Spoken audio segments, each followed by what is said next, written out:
Hello दोस्तों, नमस्कार। तो हमारी आज की कहानी है गणेश चतुर्थी की सबसे प्रचलित कहानी। तो चलिए इस कहानी को हम शुरू करते हैं। गणेश चतुर्थी व्रत करने से घर परिवार में आ रही विपदा दूर होती है। कई दिनों से रुके मांगलिक कार्य संपन्न होते हैं तथा भगवान श्री गणेश असीम सुखों की प्राप्ति कराते हैं। इस साल गणेश चतुर्थी 19 सितंबर मंगलवार से शुरू हो रही है।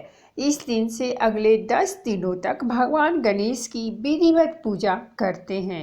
हिंदू शास्त्रों में ऐसी मान्यता है कि गणेश चतुर्थी के दौरान घरों में बप्पा की विधिवत पूजा अर्चना कर ये प्रचलित कथा पढ़ने और सुनने से घर में सुख शांति बनी रहती है और बप्पा सभी की हर मनोकामना अवश्य पूर्ण करते हैं।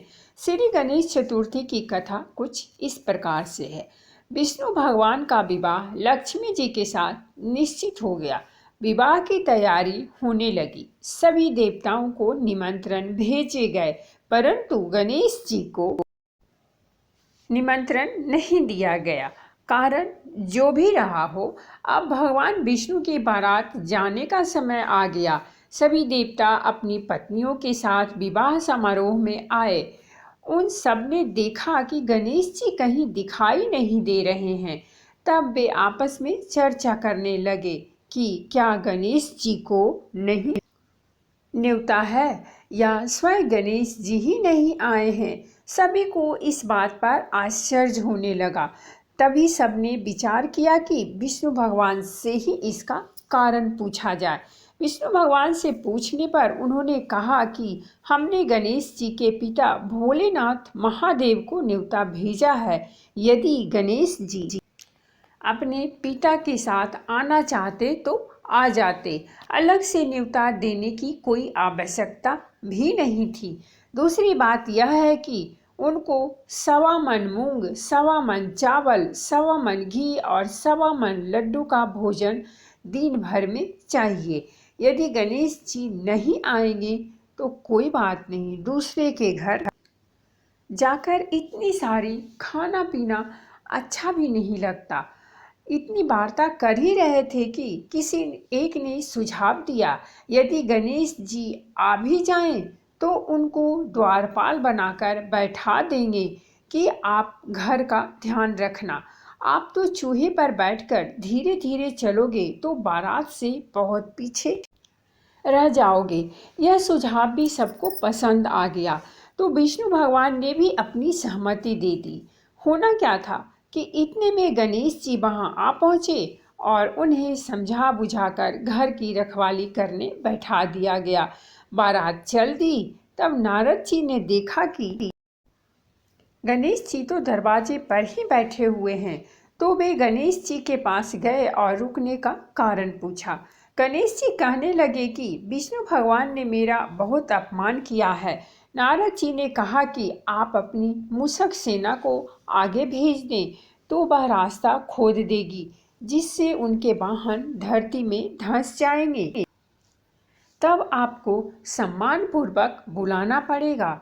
अब तो गणेश जी ने अपनी मूषक सेना जल्दी से आगे भेज दी और सेना ने जमीन खोदना शुरू कर दिया। जब बारात वहां से निकली तो रथों के पहिए धरती में धंस गए। लाख कोशिश करें परंतु पहिए नहीं निकले। सभी ने अपने अपने उपाय किए परंतु पहिए तो नहीं निकले, बल्कि जगह जगह से टूट गए। किसी को समझ नहीं आ रहा था कि अब क्या किया जाए। तब नारद जी ने कहा, आप लोगों ने गणेश जी का अपमान करके अच्छा नहीं किया। यदि उन्हें मना कर लाया जाए तो आपका कार्य सिद्ध हो सकता है और यह संकट टल सकता है। भगवान शंकर ने अपने दूत नंदी को भेजा और वे गणेश जी को लेकर आए। गणेश जी का आदर सम्मान के साथ पूजन किया। तब कहीं रथ के पहिए निकले। अब रथ के पहिए निकल गए तो परंतु वे टूट फूट गए तो उन्हें सुधारे कौन। पास के खेत में खाती काम कर रहा था, उसे बुलाया गया। खाती अपना कार्य करने के पहले श्री गणेशाय नमः कहकर गणेश जी की वंदना मन ही मन करने लगा। देखते ही देखते खाती ने सभी पहियों को ठीक कर दिया। तब खाती कहने लगा कि हे देवताओं, आपने सर्वप्रथम गणेश जी को नहीं मनाया होगा और न ही उनकी पूजन की होगी, इसीलिए तो आपके साथ यह संकट आया है। हम तो मूर्ख अज्ञानी हैं, फिर भी पहले गणेश जी को पूजते हैं, उनका ध्यान करते हैं। आप लोग तो देवतागण हैं, फिर भी आप गणेश जी को कैसे भूल गए? अब आप लोग भगवान श्री गणेश जी की जय बोलकर जाएं, तो आपके सब काम बन जाएंगे और कोई संकट भी नहीं आएगा। ऐसा कहते हुए बारात वहां से चल दी और विष्णु भगवान का लक्ष्मी जी के साथ विवाह संपन्न करा के सभी सकुशल घर लौट आए। हे गणेश जी महाराज, आपने विष्णु जी को जैसे कारज सारियो ऐसे कारज सबको सिद्ध कर जाओ। बोलो भगवान गजानन की जय।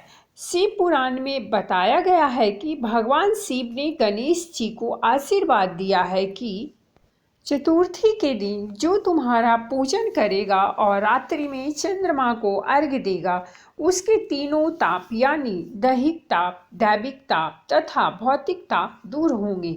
इस व्रत को करने से व्रतधारी के सभी तरह के दुख दूर होंगे और उसे जीवन के भौतिक सुखों की प्राप्ति होगी। तो दोस्तों, ये थी हमारी आज की कहानी। अगर कहानी अच्छी लगी हो तो प्लीज़ हमारे चैनल को सब्सक्राइब कीजिए, वीडियो को लाइक और शेयर जरूर कीजिए। कहानी सुनने के लिए बहुत बहुत धन्यवाद। मिलते हैं हम एक नई कहानी के साथ।